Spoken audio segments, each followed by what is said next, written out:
je vais essayer d'aborder deux sujets dans la paracha. D'abord, tout au début, le premier enseignement de Rashi sur les lois concernant l'impureté au moment de la naissance. Et puis, le deuxième sujet concernera les dispositions de la Torah concernant le diagnostic du Kohen sur les atteintes de lèpre. En fait, c'est ainsi qu'on a l'habitude de traduire Tzarat, mais c'est pas évident que ce soit la lèpre telle qu'elle est connue maintenant. Dans tous les cas, il s'agit d'une affection biologique. Je pense qu'on aura l'occasion, si je peux venir la semaine prochaine, ce que j'espère, d'en parler plus dans la paracha de Metzora. Mais ça commence déjà dans cette paracha les indications du diagnostic du Kohen lorsque apparaissent un certain nombre d'affections que la Torah appelle Tzarat d'une façon générale et qu'on traduit habituellement par la lèpre.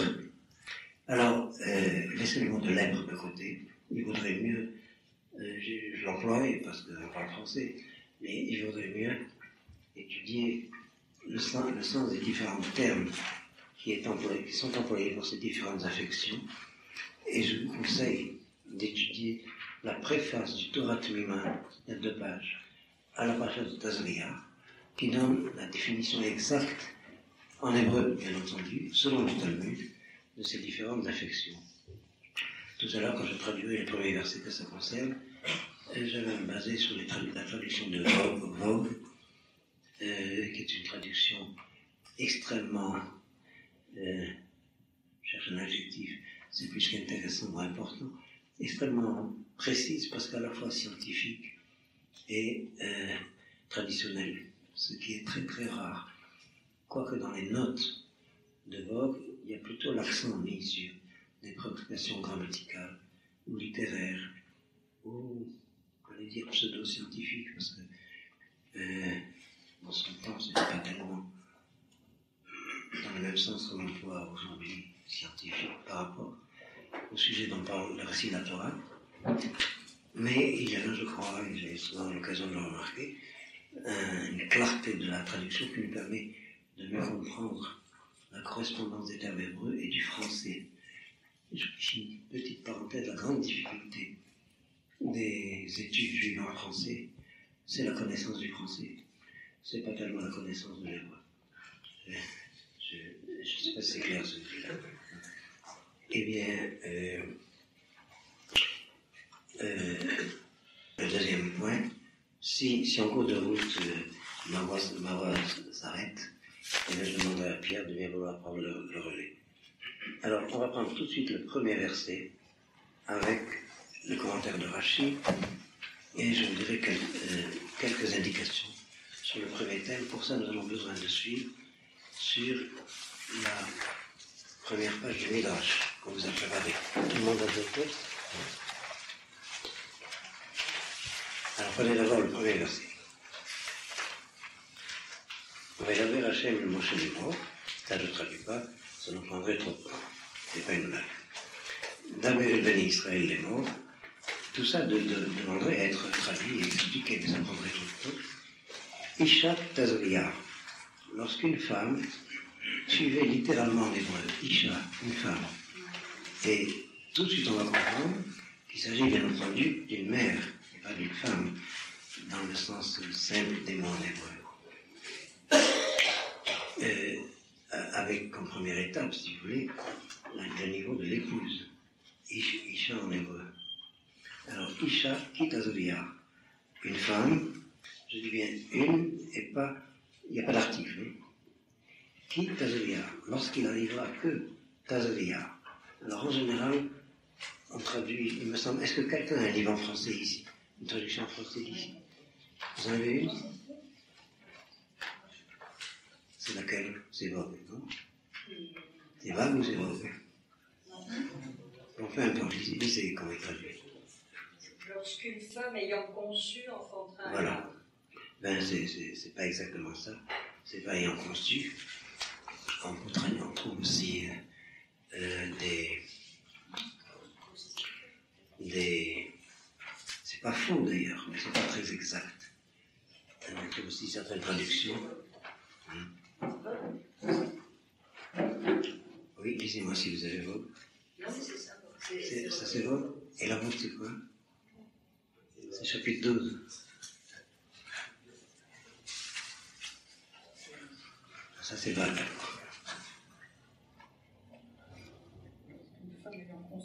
Oui, c'est la même.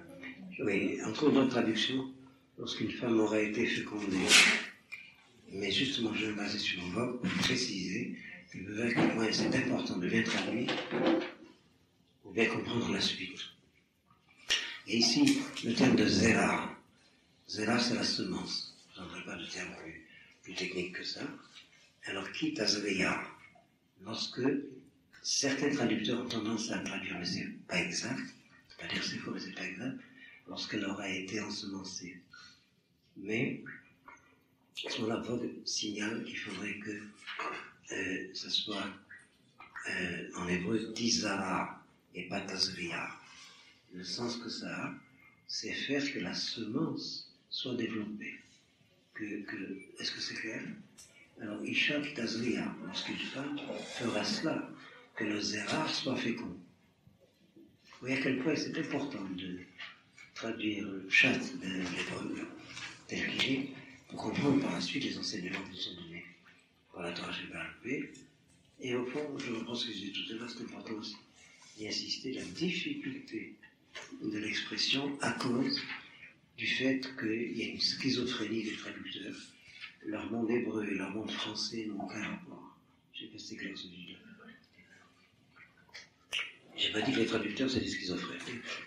Alors en tout cas, Isha Tazria, elle est sujet d'un comportement qui a pour objet de faire que le Zéra, dont le sujet était son mari, devienne fécond et qu'il en résulte un enfant. Normalement, on n'a pas encore tranché, est-ce que cet enfant sera un mâle, un Zahra ou une Nekeva, une femelle, suivant la suite du texte. Dans le Israël, les mots Isha Tazria, Ve'yalda, et qu'elle enfante. Vous voyez les différentes étapes. Isha, Tazria, Ve'yalda, Zahar, un Zahar, Ve'tameh, Shevat Yamim, elle sera impure pendant 7 jours. Kimenidas Devota, selon le compte des jours de l'affectation de son impureté, elle sera déclarée impure. Je laisse de côté la fin du verset. On va surtout réfléchir sur ce que le commentaire de Rashi nous embraye directement sur le verset lui-même. Alors regardez Rashi.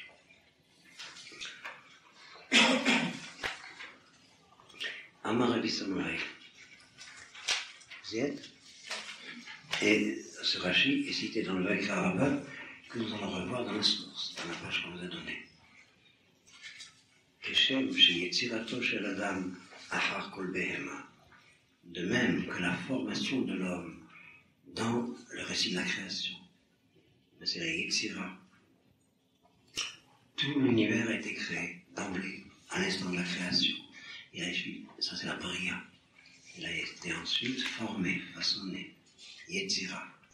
Alors, de même que la Yetzira, la formation de l'homme, suivez sur le texte, Achar kol behem achayavao, et après tout animal, bête, oiseau, bemaase bereshit, dans l'aile du commencement, ken torato, nitparsha, de même son statut est expliqué, est exposé, Achar Torat Behema Chayavao, après le statut des animaux, en ce qui concerne l'impureté. Vous avez remarqué dans les parachutes précédentes qu'il y a, depuis le début du livre de Vaïkra, une invitation à la sainteté, Kedusha, c'est l'essentiel du livre de Vaïkra, et puis ça va culminer dans la parachute de Kedoshim, et toutes les lois de distinction, donc de séparation entre le pur et l'impur, qui empêchent l'accès à la sainteté, se déroulent dans toutes les parachutes précédentes, et en particulier dans la paracha de Shmini, qui est précédente de notre paracha de Tazria. Là, il y a un sujet extrêmement important, c'est, je vous dis comme j'ai l'habitude de l'exprimer, mais ça pourrait dire de différentes manières, une espèce d'étonnement de la part de l'homme de culture générale contemporaine de s'apercevoir que le livre qui parle de la sainteté comme idéal, comme but, comme objectif, Kedoshim Tiyu, Kadosh Ani, c'est le livre qui contient un nombre considérable de mitzvot, de commandements, de lois concernant l'impureté et le fait de se garder de l'impureté. Là, il faut revenir. Il y a un écho impur, non? Ça vient de moi ou c'est... Ah, c'est ton faute.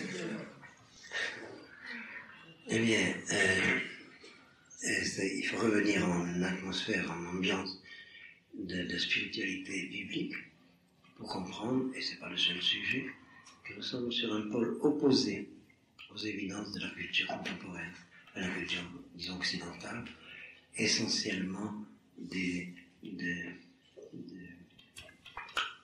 feu de conscience, je ne sais pas comment dire ça en français, d'évidence immédiate, si vous voulez, de la conscience grecque et romaine. C'est que dans la culture contemporaine, finalement, le principe dominant, je vous cite, grosso modo, de commencer dans les évangiles, tout est pur pour les purs. Alors que pour la Torah, tout est impur pour les purs. Et c'est exactement l'inverse.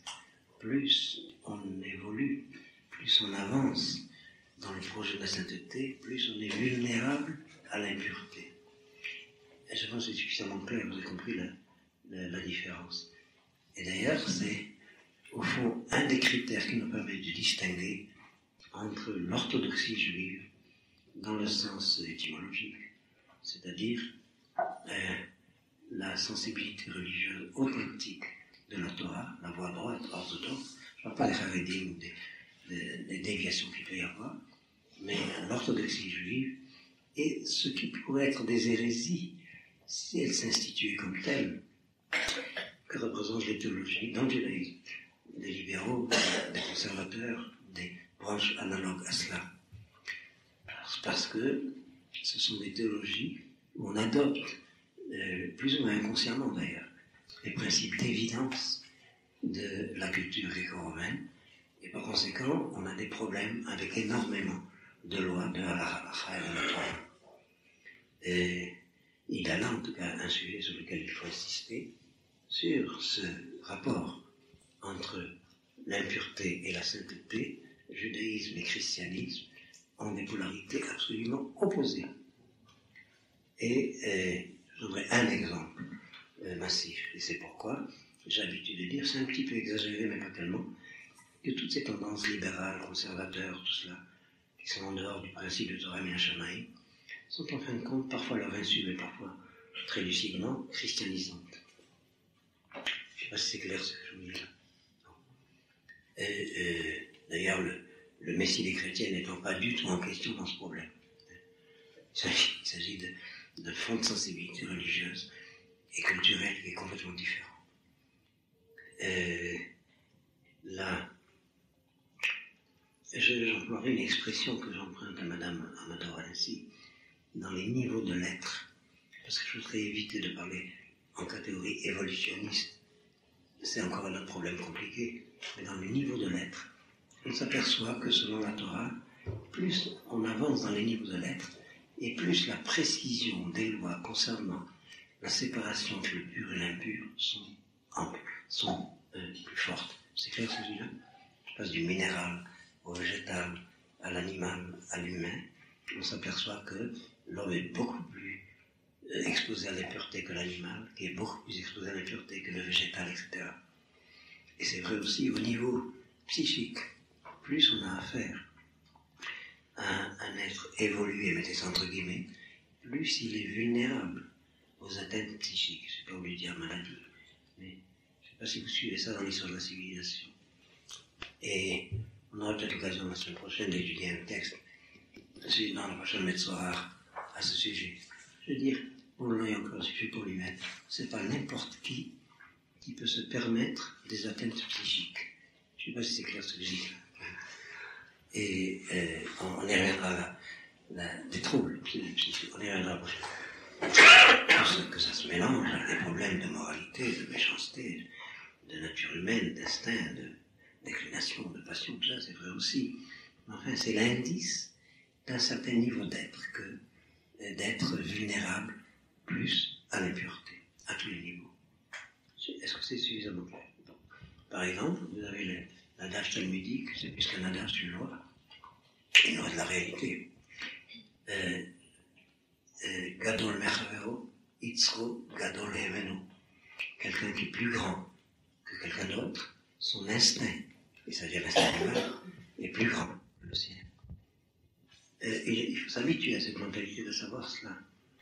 Oh, je ne voudrais pas trop élargir ce problème, mais je voulais vous le signaler, parce que ça nous permet d'évacuer ce paradoxe apparent pour le lecteur de culture occidentale, dans le livre de Vaikra, qui est l'exhortation à la sainteté, il y a une telle accumulation de prescriptions concernant l'impureté. Est-ce que c'est clair? Alors là, il y a un grand danger. C'est d'une façon générale le danger de tout ritualisme, mais surtout en ce qui concerne le rapport à l'impureté, ou à ce qui est perçu comme tel, il y a le danger de la maniaquerie, je ne sais pas comment dire ça, la méticulosité qui devient maniaque. De l'obsession, oui, c'est ça. Ça dans ce sens-là, qui sont des signes cliniques connus, d'ailleurs. C'est rare. Il y a énormément de maladies psychiques du type être maniaque. Je ne vais pas entrer dans trop de détails. Il y a des comportements ritualistes, des tendances à la maniaquerie. Et alors, vous savez, quand un juif religieux est maniaque, il y a un problème. Est-ce qu'il est religieux parce qu'il est maniaque, ou est-ce qu'il est maniaque parce qu'il est religieux? Ça fait deux problèmes. Mais méfiez-vous de ça.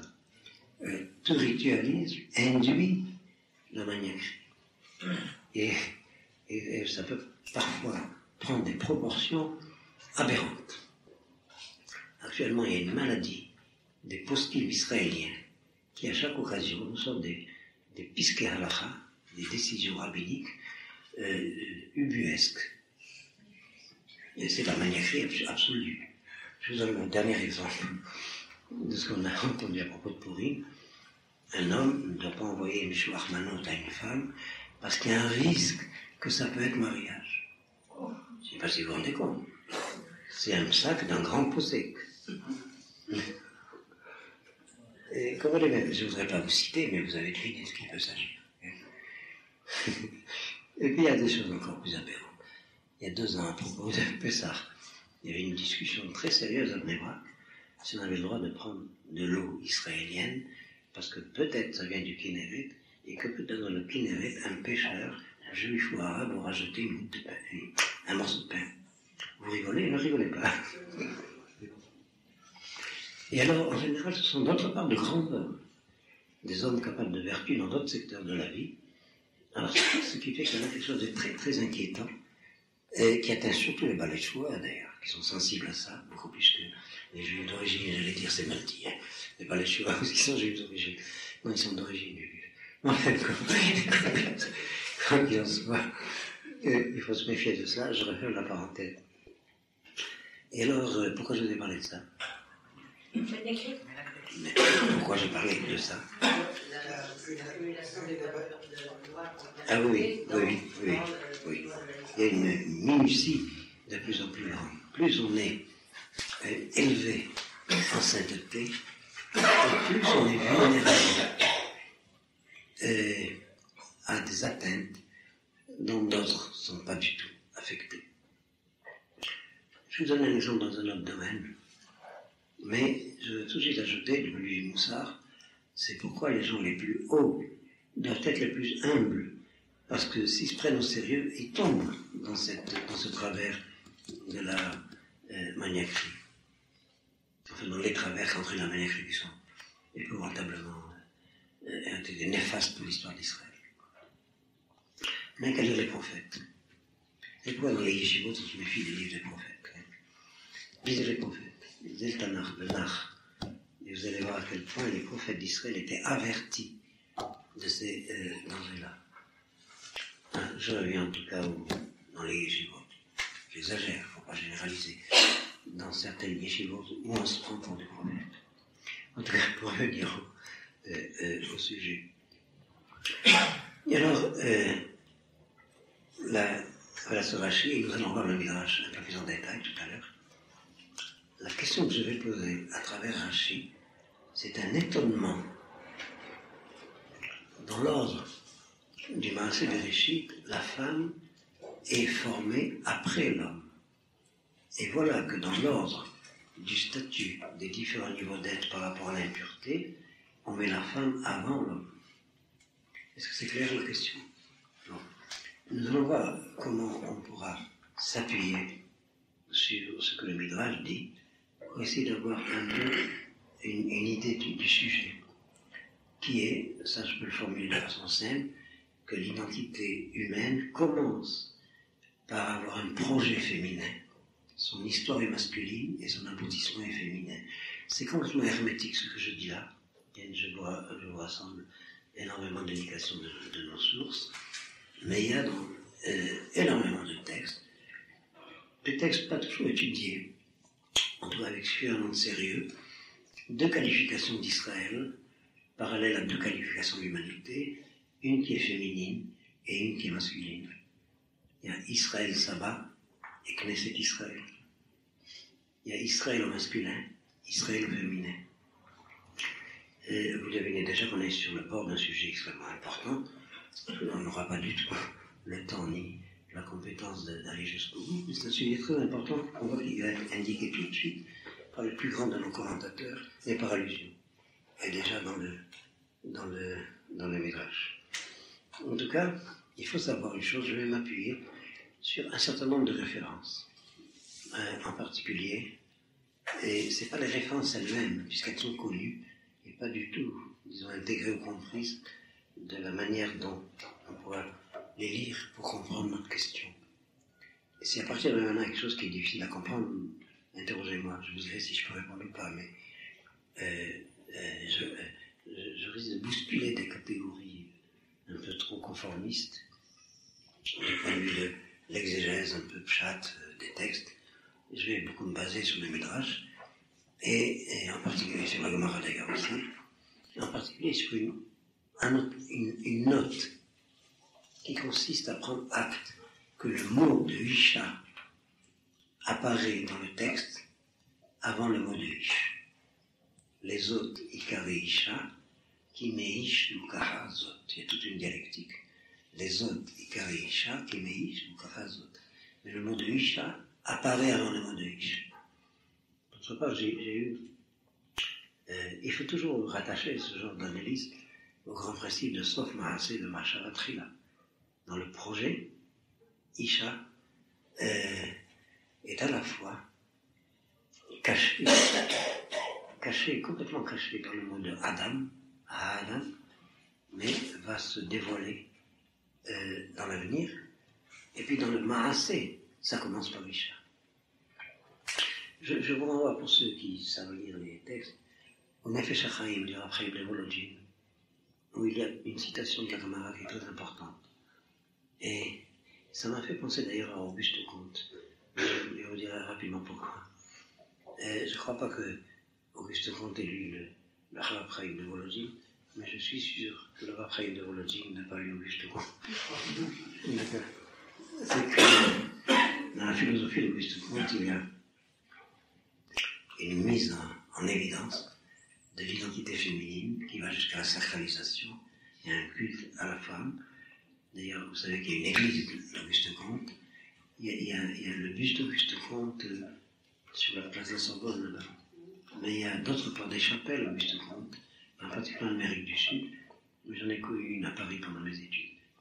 Et puis, c'est un culte qui intègre beaucoup aussi des fantasmes de Victor Hugo, mais enfin, qui a pour divinité la femme avec 3 prières.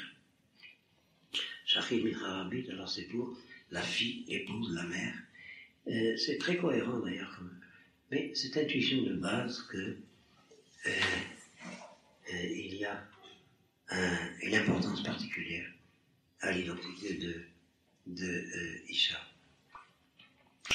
J'ai un peu débordé d'un sujet à l'autre. Ce que je voulais dire juste au début, d'abord de mettre en évidence le fait que le mot de Isha apparaît dans le texte avant le mot de Ish, et que cette dialectique Ish-Isha devrait être définie Isha-Ish, et elle est cachée par la dialectique Adam-Ha-Adam. On n'aura pas le temps de revoir en détail tout cela dans les textes, mais je vous le signale quand vous aurez l'occasion de reprendre tous ces textes. Parfois, le texte du Maaseh Bereshit déjà nomme le premier homme Adam. Parfois, il le nomme Ha-Adam. Et alors, la différence de manière très simple, c'est que Adam, c'est l'homme en tant qu'une personne. Ha-Adam, c'est l'homme en tant qu'une identité collective, l'humanité, dans cette personne. Alors, de qui l'Aïcha est Isha? Est-ce qu'elle est l'Aïcha du Ha-Adam ou est-ce que l'Aïcha du Adam?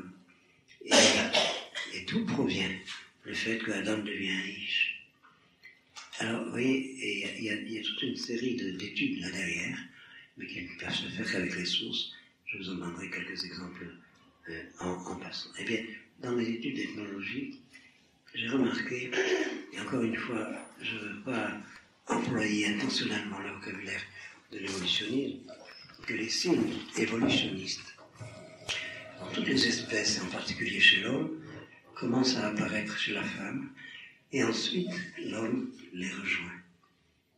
Est-ce que ça vous dit quelque chose après vos études? Bon, par exemple, la différence de forme entre le front et le menton. Il y a, chez l'homme, le front est d'abord fuyant et le menton avancé. J'ai oublié les termes techniques, mais vous comprenez. Alors que dans l'histoire de dans l'histoire de l'évolution, ça s'inverse. Le front devient plus bombé et la mâchoire plus fuyante. Mais ces signes sont des signes féminins de l'évolution à travers la mère qui modifie le père dans le fils. Et là, je me réfère bien entendu aux catégories du Midrash. Est-ce que c'est clair ce que je dis là? Vous voyez comment ça se rejoint. Ces deux remarques, je vais le dire quand même, parce que ça me semble évident, mais c'est vrai, j'ai étudié ça longtemps, c'est que le mot de Isha apparaît avant le mot de Ish, que les signes évolutifs de l'identité humaine apparaissent d'abord chez la femme, avant d'apparaître chez l'homme, mais l'homme rejoint et parfois dépasse. Et c'est encore un autre sujet. Tout ceci, c'est une préparation à une des lignes du Midrash que cite Rachid qu'on va lire. Et en tout cas, et bon, j'enchaîne sur un autre sujet plus rapidement. Nous allons voir que bon, je préfère commencer d'abord par lire la phrase du Midrash qui nous intéresse.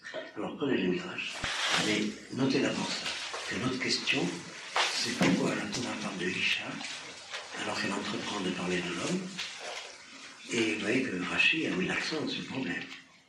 Alors, prenez le Midrash, Isha Kitazolia, Hadaoud Irtiv, c'est ce qui est écrit dans Tehillim, Aho Akedem Tsartani. Littéralement, ça veut dire en arrière et en avant, Tsartani, tu m'as formé. Il y a un arrière et un avant. Il y a la face et, comment dire, je ne vais pas dire, on se dit en France, mais la face et l'arrière. Mais c'est vrai dans l'espace, c'est vrai dans le temps. Dans la Gemara, ce verset est expliqué, Aho Akedem Tsartani, tu m'as créé dans un avant et dans un après. Alors, c'est l'inverse. Un après et un avant. Rattachez ça d'ailleurs à la phrase, c'est un autre sujet très lié à la phrase classique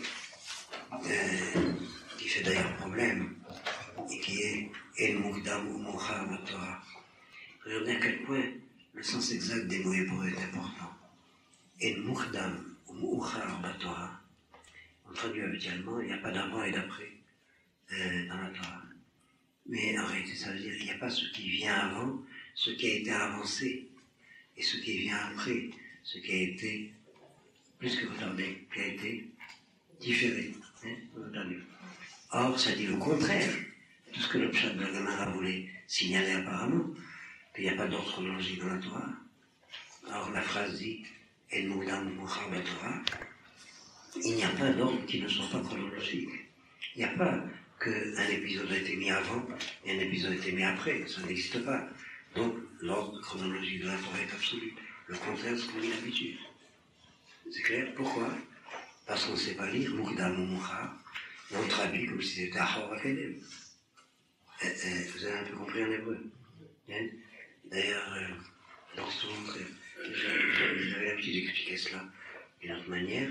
Je refais la parenthèse sur un enseignement du Gaon de Vilna qui, sur un autre sujet, enseigne un mot d'explication, Sefer.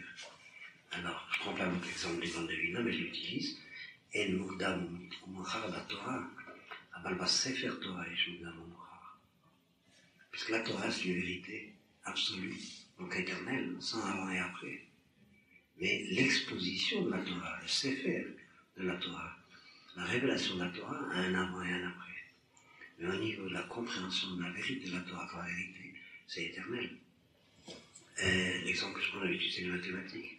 On ne peut pas dire qu'un théorème mathématique est avant la vérité d'un théorème mathématique, est avant la vérité d'un autre théorème mathématique, sinon du point de vue de l'exposition, sinon du point de vue de l'enseignement.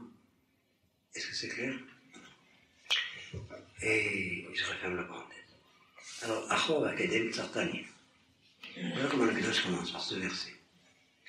Amar Rabbi Yochanan, et un premier enseignement que je ne vais pas utiliser par rapport à Rashi, puisque Rashi va citer juste après, et qui est important. Je vous conseille d'ailleurs d'étudier l'explication de ce Midrash dans le Maor HaShemesh, et vous a été signalé déjà, dans le Maor HaShemesh qui a plusieurs pages, mais qui mérite d'être étudié très en détail. Moi, je vais me baser plus sur l'explication du Midrash Mofin et de Tsuki. Mais c'est déjà là qu'est le lien entre le commentaire du Maor HaShemesh sur ce verset et ce que dit le Midrash là. Im Zacha, si l'homme mérite, Adam Nochel Shnei Olamot. L'homme hérite de deux mondes. À Olam Hazeh et à Olam Haba. Adam Dirtiv, ce monde, c'est le monde à venir, c'est ce qui est écrit Achor Vakedem Tsartani. Achor, pour le monde qui restera en arrière, ce monde-ci, Vakedem, pour le monde en avant, le monde à venir. L'Imla, Valitem Din Vachishbon, il devra rendre compte, passer en jugement. Chez Nehemar, c'est la suite du verset, Vatachet Alay Kapecha, tu as appesanti sur moi ta pomme, Kedirti, Kapecha Me'alay Arhak, c'est aussi dans Job, enlève, retire ta pomme de sur moi, c'est-à-dire le destin du jugement.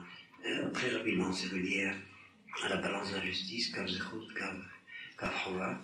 Alors Kapecha, ça veut dire lorsque le jugement s'appesantit sur quelqu'un. Kav Oznaïm. Amar Rabbi Shmuel bar Nachman. Beshara, she'bara HaKadosh Baruch Hu, Adam Arishon, androgynos berao. Lorsque, d'abord, premièrement, on ne voit pas très bien que ça vient faire Achor Vakedem Tsartani avec Isha Ktazolia. Je ne sais pas si vous voyez le problème. Seulement, déjà, Rashi nous aide à mieux comprendre. Tout ce qu'il y a avant l'homme, c'est le monde de l'animalité. Et tout ce qu'il y a après, c'est le monde qui va, qui commence avec l'homme et qui va au monde à venir. C'est, je ne sais pas comment dire, le lien entre ces deux choses, deux données que je viens de dire, la traduction de ce qu'a dit le Midrash, et l'intention du commentaire de Rashi de mettre l'accent alors, sur ce qu'a dit le Midrash sur le verset, eh bien, c'est ce qui sert de base à l'enseignement des commentateurs postérieurs, en particulier du Maor HaShemesh, qui est très riche à ce sujet. Il y a le monde de l'arrière et il y a le monde de l'avant. Tu m'as créé avec deux profils d'identité, un qui pourrait être tout en arrière, un qui pourrait être tout en avant. Si tu mérites, tu es en avant, si tu ne mérites pas, tu es en arrière. Qu'est-ce que ça a à faire avec Isha et Tazolia? Vous avez compris? Et je dirais comment? Qu'est-ce que ça peut suggérer? C'est l'enseignement du récit de la femme de Lot. Elle s'est retournée pour regarder en arrière, et bien elle a été statufiée. Si j'ose dire, c'est une blague en français, mais c'est qui m'est venu à l'esprit la première fois que j'ai visité les grottes de Sodome. Elle a dit, le sel, j'aime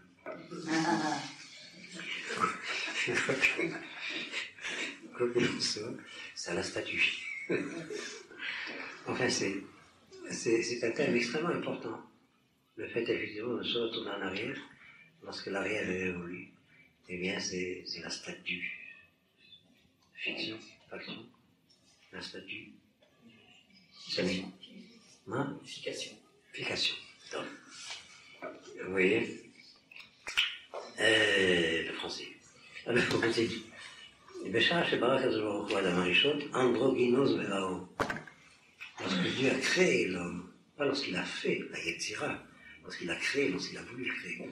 Le projet de la création, c'est le niveau androgyne. Androgyne, c'est-à-dire à la fois mâle et femelle, et c'est le niveau le plus haut de l'identité humaine dans son projet. On commence déjà à comprendre que la femme va être intéressée au problème. Et la Yetzira, c'est la séparation des deux côtés. Amarish Lakish, Béchar Nivra, au moment où il était créé, deux partsoufim Nivra. Il avait deux visages, plus que visages. Partsouf, c'est un mot grec qui est passé en hébreu mais qui veut dire le nom vulgaire. Le partout, faire le partout, ça veut dire. J'ai pas dit, hein. Mais c'est un mot grec qui signifie la silhouette du visage, la physionomie, ce qu'il y a de spécifique dans le visage de chacun. Vous avez une très belle page chez Lévinas, à ce sujet d'ailleurs, d'autre part, mais je préférerais le mot anglais de. Le mot m'échappe, mais j'avais. Alors tout à l'heure. Hein? J'entends pas. Non. À propos de. Parce que le mot anglais indique la silhouette de l'ensemble du corps, et pas seulement du visage. Le profil de l'ensemble du corps. Avec un mot qui existe en français, mais en français ça signifie que pour le visage. Figure. Figure. Non, c'est ça, hein? Voilà. Là c'est plus exact. Partout. Et ça, c'est pas seulement visage. En hébreu, enfin en hébreu, ça c'est de l'araméen emprunté du grec. Et on trouve surtout dans le Zohar, mais partout, dans la Kabbalah. C'est l'ensemble de la stature. D'où Partoufi Niva, Unsao, il l'a séparé, la Nessira, c'est la séparation entre, dans la Yetzira, il y a une Nessira, disons en hébreu. Yetzira avec ça des formés. Nessira, il sort, séparé. Eh bien, dans la Nessira, il y a la trace de ce Vaïtser avec deux Yud. La dualité apparaît au niveau de la Yetzira. Vaïtser, Hashem Elokim et Adam, chapitre 2, verset 7, dans Maaseh Bereshit, il y a deux Yud dans Vaïtser, alors qu'il n'y a pas deux Yud dans le Vaïtser qui parle de l'animal. Cette dualité de la Nessira, Venarasa Shne Kavim, et il en a fait deux dos, c'est-à-dire il y avait deux faces et un dos commun. Peut-être siamo, on pourrait le dire, mais enfin, siamo total, hein. Et puis il les a sciés à moi, et chacun, l'un des autres, était une entité distincte. Donc au fond, la Nessira, c'est Af al-Gab, puisque c'est les dos qu'il fallait inventer. Bon, c'est un sujet sérieux, ne croyez pas, parce que je l'ai dit comme ça un peu de façon humoristique. C'est un sujet très important dans la Kabbalah. Et je vous dis très rapidement, c'est le secret du mur. Le mur a deux faces qui ne pourront jamais se connaître. Alors qu'est-ce que Dieu a fait? Il a séparé à l'intérieur, et il a retourné les deux faces pour qu'elles se rencontrent. Mais il en résulte que ce qui était uni est irrémédiablement séparé. Est-ce que c'est clair là? Et que vous voyez ici la notion du tikkun de la bria. Qu'est-ce que ça représente? Ce qui avait dedans a été mis dehors. Et le tikkun, c'est de remettre dedans ce qui a été mis dehors.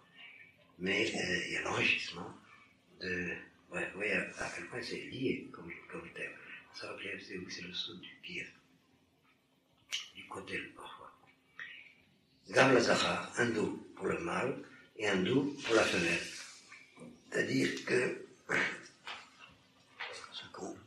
ce qu'il faudrait, c'est que il faudrait réintégrer la notion de dos à dos à celle de face à face, de la relier. Nous allons voir comment ça a été expliqué. Atibounlé, et il l'a amené à lui. voyez, tout se passe comme si nous avons là l'image d'un être qui a deux visages. Mais deux visages, ça veut dire deux avant et aucun arrière. Est-ce que c'est clair?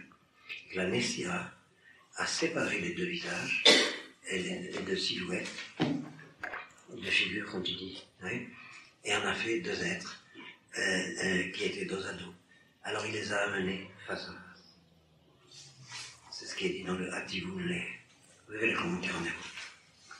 Vaikar achat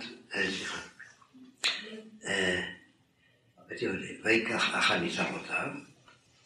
Et pourtant, objection, le texte nous dit qu'il a pris une côte. Vous voyez l'objection, la difficulté.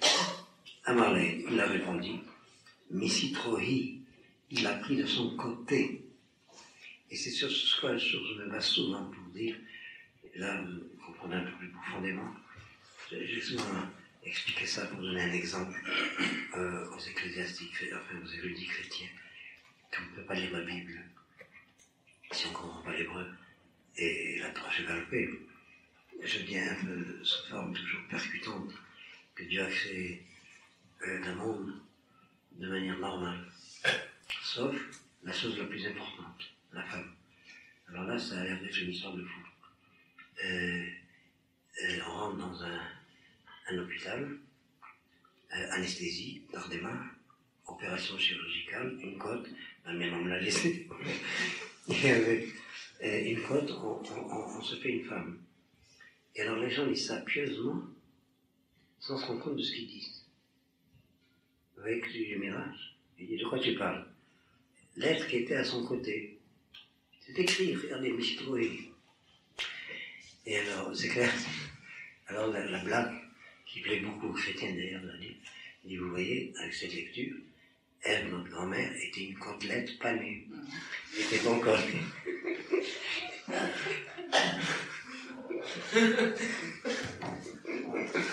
Ça me fait rire. Et d'ailleurs, il y a une preuve du verset. Je ne sais pas si vous vous rendez compte que la bonne volonté des gens pieux, qui ne connaissent pas la Torah, et qui lisent des énormités pieusement. Et ça continue. Alors, je ne sais pas si vous vous rendez compte de quoi on parle.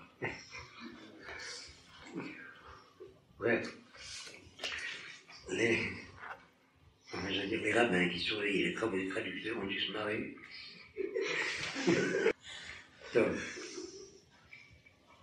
alors regardez comment la preuve est donnée par le verset. Le mot de Tsela signifie le côté, ou Tsela Amishkan. J'ai mis un miche à sa face. Et l'histoire a commencé. Et alors, vous voyez, au niveau mythologique, Talmud Torah catéchisme, c'est l'histoire de la côte. Bon, j'espère que je ne vous ai pas trop donné le cauchemar. Alors, on revient au sujet. Vous voyez, il y a une identité humaine, Adam, qui est définie dans le texte comme étant androgynos. Et c'est la Nessira qui fait que Isha apparaît et que il en résulte que le Adam devient Ish. Et donc le levier, si vous voulez, de l'identité individuelle, personnelle, de l'identité humaine, elle est dans ce secret qu'il y a entre le Partsouf et le Partsouf Nekeva. Je vous ai cité Auguste Comte tout à l'heure. Alors, je vous avoue que je ne me rappelle pas où c'est ce que je vais vous dire là, mais je sais que je l'ai lu. Auguste Comte, je l'ai étudié il y a très longtemps. Auguste Comte disait que la femme est intermédiaire entre l'humanité et les hommes. C'est-à-dire qu'il y a une réalité d'identité qui est la réalisation de l'individuation. C'est la théorie de Judas Lévy. Le fait que chaque personne humaine est un individu en soi, génial pour lui-même. Il y a un yichoud particulier. C'est une théologie particulière au judaïsme que Dieu s'occupe en tant que providence de l'individu, comme individu, et non pas de l'humanité comme non pas seulement l'humanité comme masse, comme espèce, qui nous fait le chat, comme entité globale. L'ashgacha pratique le principe d'individuation.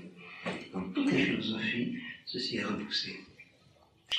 Surtout la philosophie la plus spectaculaire à ce sujet, celle de Spinoza, c'est-à-dire l'idée d'un lien entre Dieu et l'individu humain, mais considérée comme aberrante. On trouve ça chez beaucoup de philosophes juifs, surtout contemporains. En particulier, c'est très clair, c'est chez Leibowitz. C'est une aberration de dire que Dieu s'occupe de chaque individu. En soi, c'est pourquoi il dit qu'on n'a pas à se préoccuper de tous ces faux problèmes, des contradictions entre le bien et le mal dans le monde. Le monde fonctionne, et puis l'individu n'a qu'une seule chose à faire, c'est de pratiquer le Shulchan Aruch à la manière de Leibowitz. En tout cas, on peut d'ailleurs défendre ce dossier, plaider pour ça. On a énormément de textes qui pourraient défendre. Sauf d'abord à Kolishma, et Elohim dira avec nous attachement, Isékolana, Ecclésiaste. Rien n'a aucun sens, du point de vue de la providence individuelle. Que tu sois riche, ça n'a aucune importance. Que tu sois sage, ça n'a aucune importance. Le Coran ne dit pas que tu sois pieux, hein, mais tout ça, ça n'a aucune importance. Obéis à ce que Dieu t'a demandé, et c'est ça l'homme. Pourquoi ? Parce qu'il n'y a pas de halacha pratique. C'est ce qui apparaît du discours de l'Ecclésiaste, traduit en grec, traduit par le grec. Comme si l'Ecclésiaste était pessimiste. Comme s'il va y avoir un livre tragique dans le Tanakh. Tragique, ça c'est les Grecs, c'est pas les Hébreux. En réalité, l'Ecclésiaste discute avec le philosophe sceptique et lui dit, si tu avais raison, tu sais pas à quel point tu aurais raison. Rien n'aurait de sens, même pas toi. Est-ce que c'est clair ? Et dans un métrage très profond qui explique ça, il y a 7 fois le mot de Hevel dans les premiers versets. Et il y a un métrage qui dit ça. Qu'est-ce que ça veut dire ? Havel Havalim, Akol Hevel. Il dit c'est des souffles de souffle. Alors tout est souffle. Il y a 7 fois, il dit pourquoi ? Ça ressemble à un feu qui chauffe 7 marmites superposées. Alors le souffle du feu chauffe la première marmite. Puisqu'il y a une marmite, ce souffle-là, il a un sens, il est effectif. Il y a un mot en français, il me fait ça. Et il est effectif. Non, plus qu'efficace, il a un sens. Il n'est pas révélé, souffle, vanité, il est utile. Mais plus que ça, il cherche. Bon, vous avez compris l'idée. Mais le souffle, la vapeur qui sort de la marmite, elle n'a aucun sens. Seulement, si on met une autre marmite dessus, ça prend un sens. Ça change l'autre marmite. Et ça va jusqu'au 7e jour. Et s'il n'y a pas de 8e jour, rien n'a de sens. Mais s'il y a un 8e jour, tout a un sens.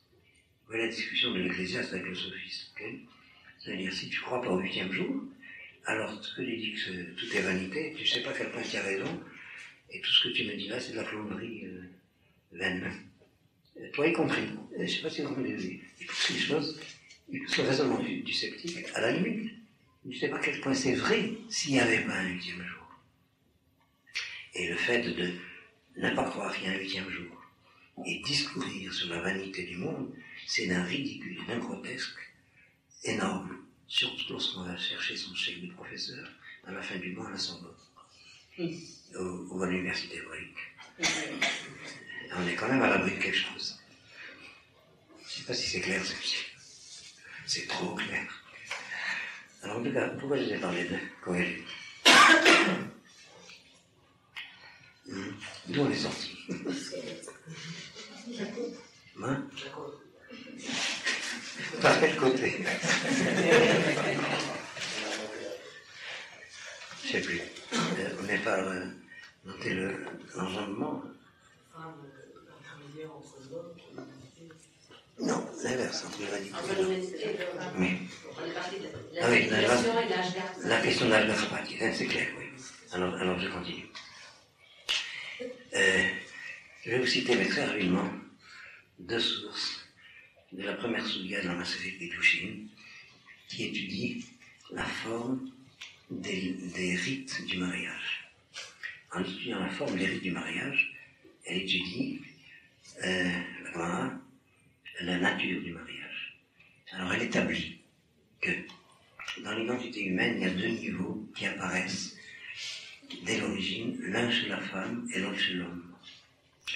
Le niveau qui apparaît chez la femme, c'est le niveau nefesh. Et le niveau qui apparaît chez l'homme, c'est le niveau etzem. Je donne une première référence simple. Lorsque la femme est créée, l'homme dit Zotapam etzem merasamai ve basar et basari. Donc le etzem appartient à l'homme et il le donne à la femme. Le mariage a pour objet, vous allez me dire c'est suffisamment clair, c'est pas clair, ça fait rien oublier. Le mariage a pour objet de faire acquérir le etzem à la femme et le nefesh à l'homme. Je sais pas si c'est clair. Alors l'expression c'est que la femme est pour l'homme au moment du mariage Kinyan Nefesh, Aïcha Niknet, et c'est Kinyan Nefesh, et que pour la femme, le mariage c'est Kinyan Etzem, le Kona et Katzma. Vous voyez à quel niveau il faut dire le sens apparent des mots. C'est-à-dire il y a deux profils d'identité de l'humanité, le profil Zachar qui est Etzem, le profil Nekeva qui est Nefesh. Il me faudrait beaucoup de temps pour donner des expressions correspondantes en français. Enfin, disons très simplement l'essence de l'identité humaine, et c'est pourquoi c'est le Ish qui est appelé Adam. C'est le Ish qui continue à porter le nom de Adam, mais Adam englobe les deux.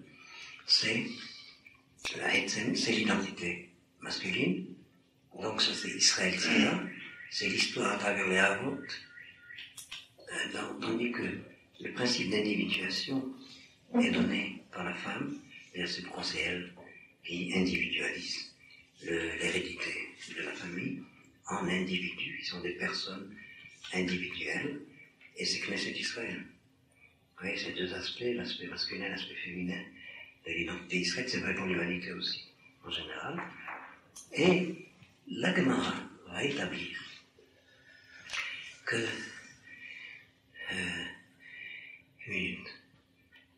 je ne vais pas prendre trop de choses à la fois, à propos d'une particularité apparemment grammaticale de la Mishnah. Donc, Kedushin, Aïcha Niknet, Beshalosh Rachim. La Gemara, la Mishnah aurait dû dire, selon la Gemara, Aïcha Niknet, Bishloshat Rachim. Pourquoi la Gemara dit au féminin derrière Shalosh Rachim et non pas au masculin? Apparemment, c'est une question de grammaire, mais il y a beaucoup plus que ça là-dedans. Voilà la grammaire qui arrive. Ce qui se passe, tu vas voir ce que c'est. Alors, la Gemara passe par un biais important pour expliquer cette anomalie grammaticale. Parce que la question est que Kol HaTorah Kula, Bishon Zachar Neemra. Toute la Torah comme commandement, comme devoir d'obligation, s'exprime par rapport au Zachar.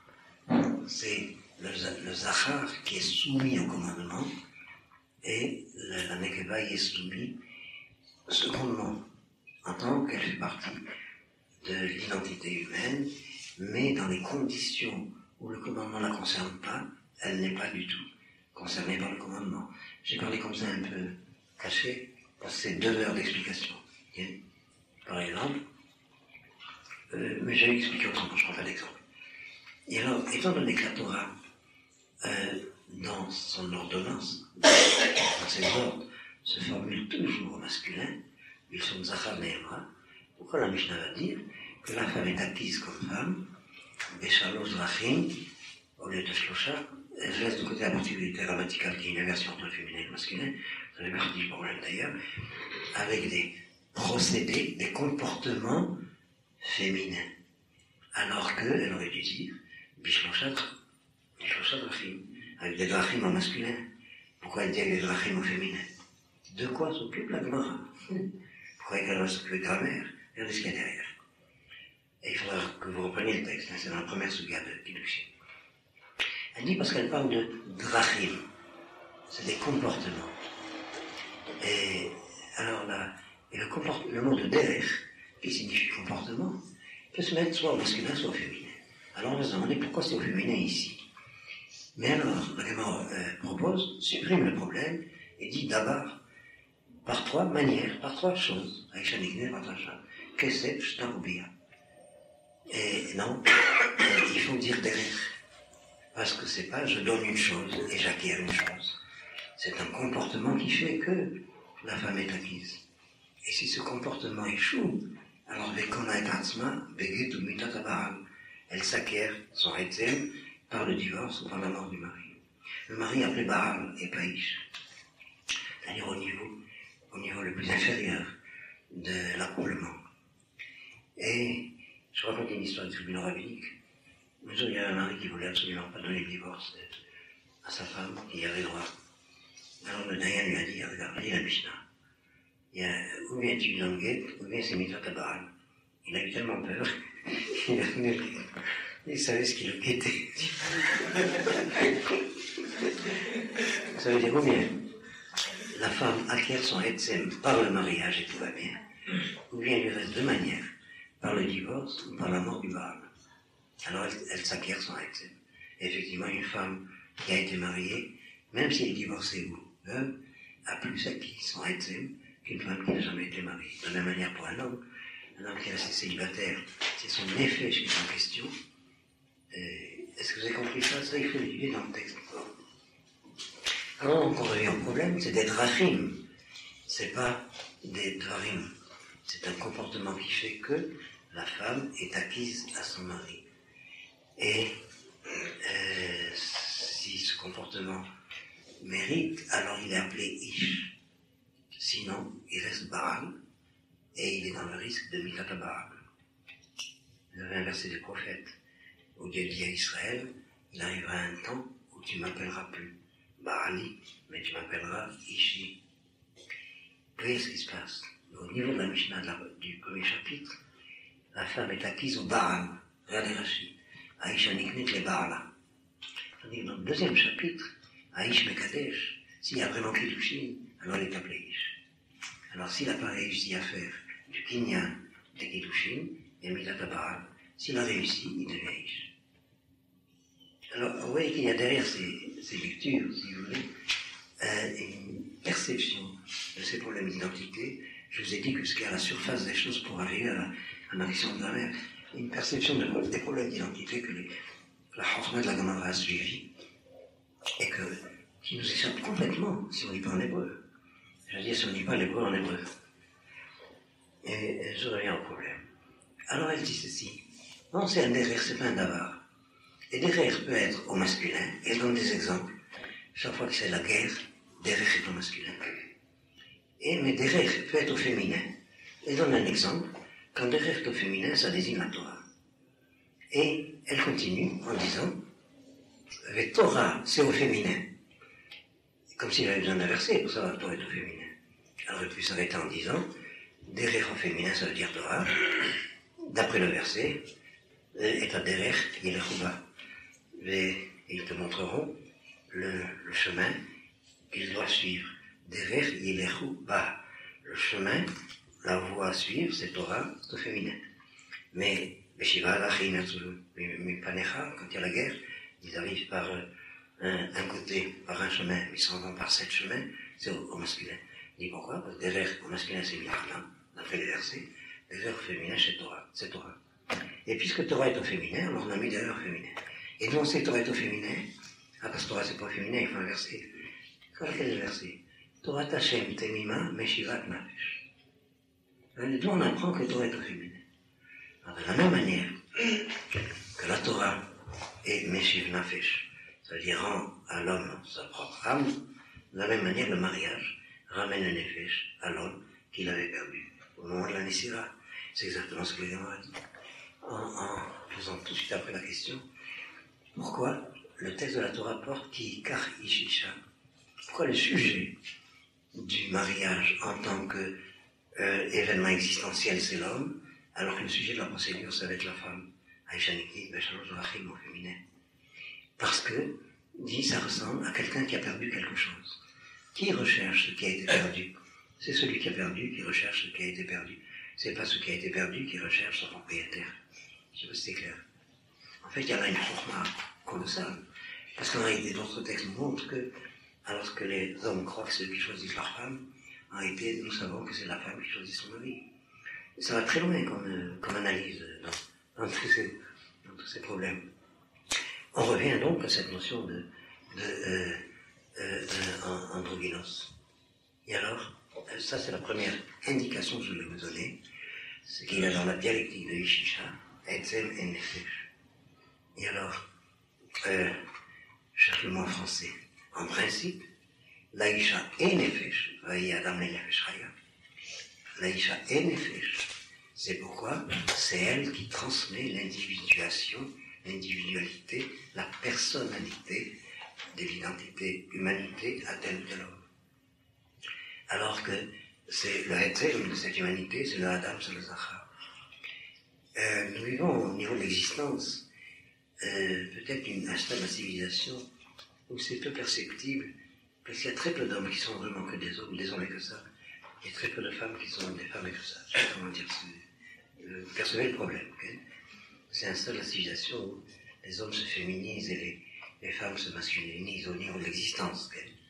Mais il est évident qu'il a là, depuis l'origine de l'histoire, un thème important, il y a la polarité Zachar de l'identité humaine, la polarité Nekeva, et ce qui est en question entre eux. Et ça, je l'ai trouvé dans aucune philosophie, en tout cas que j'ai étudiée, cette différence, sauf dans cette phrase d'Auguste Comte, où il y a une allusion, une intuition de cela, c'est que l'homme est par essence homme, alors que la femme l'est par principe, on peut dire ça comme ça, et que le mariage a pour objet de partager les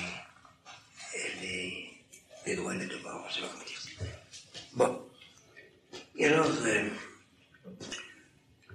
je m'aperçois que le temps passe, qu'on va avoir le temps de parler que de ça, et on n'est que ça à la fin. Alors, j'arrive au fond du sujet. C'est que, quelle était la question? Rachid nous cite une énumération des niveaux de l'être, et maintenant que vous avez entendu ce que vous avez entendu, ça semble plus aussi évident, mais c'est évident qu'il y a une question là, Yetzirato shel Adam, Torato shel Adam, alors on nous parle de transcendance par Isha. Donc je vous donnerai une dernière référence là-dessus, et puis le reste on verra peut-être à propos de Betzoar, si je peux venir. Nous allons lire le verset. David ben Israël du mot, Isha qui le voyait, et elle est à Zachar. Betameh chez la Tariq. Ça c'est le verset 2. Lorsqu'une femme va, comme je vous ai parlé tout à l'heure, Tazedizara, va être fécondée, mais faire que le germe se développe, alors elle enfantera. Et qu'elle enfante. C'est-à-dire lorsqu'elle est capable de cela. Le résultat sera un Zachar. 7 jours d'impureté. Alors que dans le cas d'une fille, le verset dit, change la forme. Le verset dit, le verset 5, Ve'im nekeva telet. Ve'tamea shvoraim kenidata. Si c'est une fille qu'elle enfante, elle est impure 2 semaines, 2 fois 7 jours. Regardez le changement de forme. Isha kitasveya ve'yaleda, Zachar. On s'attendrait à Ve'im telet nekeva. Pourquoi Ve'im nekeva telet? D'ailleurs, les Midrashim vont s'emparer de cela, ils nous donnent énormément de perspectives importantes pour la halakha. Parce que même le mot de Telet, je vous donne un exemple de Midrash, le mot de Telet en plus, Ve'im nekeva, ça va de soi, ici c'est une nekeva. Sous-entendu, mais ça va de soi, qu'elle a enfanté. Alors c'est pour inclure Tonton l'androgynos. Ça c'est pour la halakha, que c'est 15 jours d'impureté. Alors que le Zachar, vraiment Zachar, c'est 7 jours. Mais ce que je mets en évidence, c'est que le texte aurait dû dire Ve'im telet nekeva, comme il y avait les Zachar. Alors lisons. Une minute, je réajuste. Alors on va lire le verset de l'Etaramim. Isha kitazolia ve'yaleda Zachar. Regardez l'Etaramim. Sous le mot de Yaleda, il y a un talha. C'est un taram disjonctif. Normalement, dans la lecture que j'ai jusqu'à présent, il faudrait qu'il y ait écrit Isha kitazolia ve'yaleda Zachar. Or, il y a écrit Isha kitazolia ve'yaleda Zachar. C'est même pas la peine de traduire, vous allez comprendre l'hébreu. Une femme qui est capable de tazoler un Ve'yaleda, ça c'est un Zachar. Donc l'identité humaine dans les environnements, ça commence bien par le Zachar. C'est la Isha qui est capable d'enfanter qui est Zachar. Veim Nekeva Telet. Et c'est un enfant en tant que Nekeva, pas en tant que Zachar. Alors là, il y aura Shwaim. Et qu'est-ce que ça veut dire tout ça? Je répète, vous avez compris? Bon. Si vous avez compris, vous dites. Si vous étudiez ça à Pia Kabbalah, c'est pour ceux qui viennent dans le cours du dimanche soir, c'est exactement ce qu'on est en train d'étudier dans la Kabbalah sur la Sphira de Bina. Je ne sais pas si vous voyez le lien. La Sphira de Bina se définit, je vous prends une catégorie de Ravachna, je ne sais pas pour ceux qui sont au courant du vocabulaire de la Kabbalah. La Sphira de Bina est d'abord Ima, Chokma c'est Abba, Bina c'est Ima, et puis elle est Mashpehet al-Menat Lekabel. Mashpehet c'est Zachar. Et le Zachar c'est celui qui est Mashpia. La Nekeva c'est celle qui est Mekabelet. Donc, regardez ça quand même. Et alors, je vais vous l'éclairer par un verset de l'histoire de Adam et Chava, lorsque, après la faute, et cette faute a consisté, je ne vais pas chercher le verset, tu vas me rappeler le verset, Potere Haetz qui Nehmad, dis-moi le verset. Plus fort. Kitov Haetz Machal, Ve Nehmad Laski. C'est-à-dire, Hana de recevoir. L'arbre était bon à manger, ensuite, boire, et précieux à comprendre. C'est toute une série de Hanaot qui constituent la conscience. La conscience de l'homme, ou de la femme, de l'être humain, se constitue de jouissance qu'il reçoit du monde extérieur.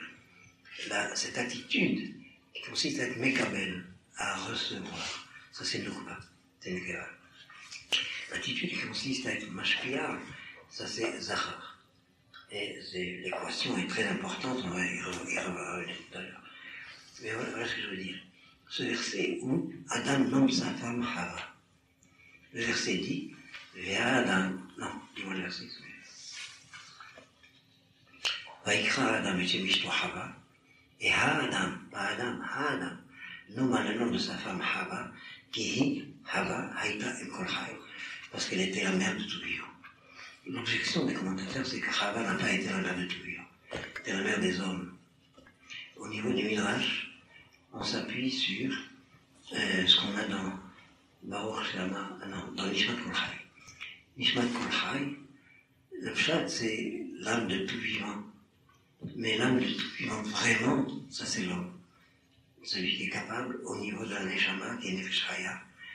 Ça veut dire l'âme du vivant vraiment. Mais ça c'est le drash, le pshat. D'ailleurs, les exégètes bibliques, de la critique biblique, prétendent à cause de ça que Kihi a été un Kolchai, car elle a été la mère de tout vivant, c'est une glose ajoutée par la suite par les scribes. La difficulté qu'il y a là, c'est que, d'après le sens qui est donné à Kihi a été un Kolchai, elle aurait dû s'appeler Chaya et pas Hava.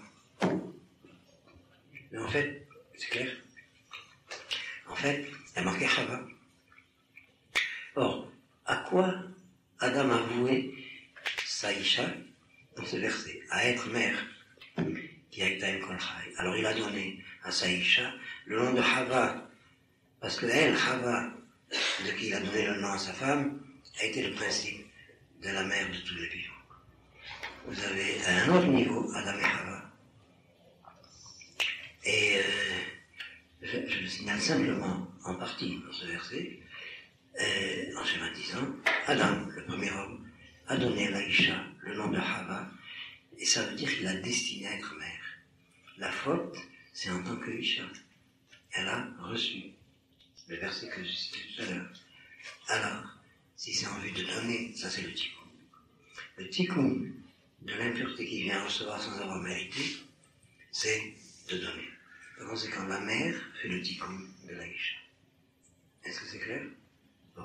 Alors voilà donc dans quel sens on peut résoudre la question que j'ai posée tout à l'heure. C'est qu'effectivement, il y a au niveau de la mère cette vechina de Zachar du Adam, c'est-à-dire Isha qui tazriya Yalda Zachar. Vim Nekeva Telet. Mais si elle enfante en tant que Nekeva, alors elle renforce le côté Nekeva du monde, c'est Shwaim. Tandis que si elle est Tazriya Yalda, elle est dans la perspective du Zachar. Alors, je sens bien que de tout ce que vous avez appris ce soir, vous allez oublier 99% de ce que je vous ai dit. Et c'est normal. Okay, et c'est simplement pour vous indiquer qu'il faut prendre les textes au sérieux.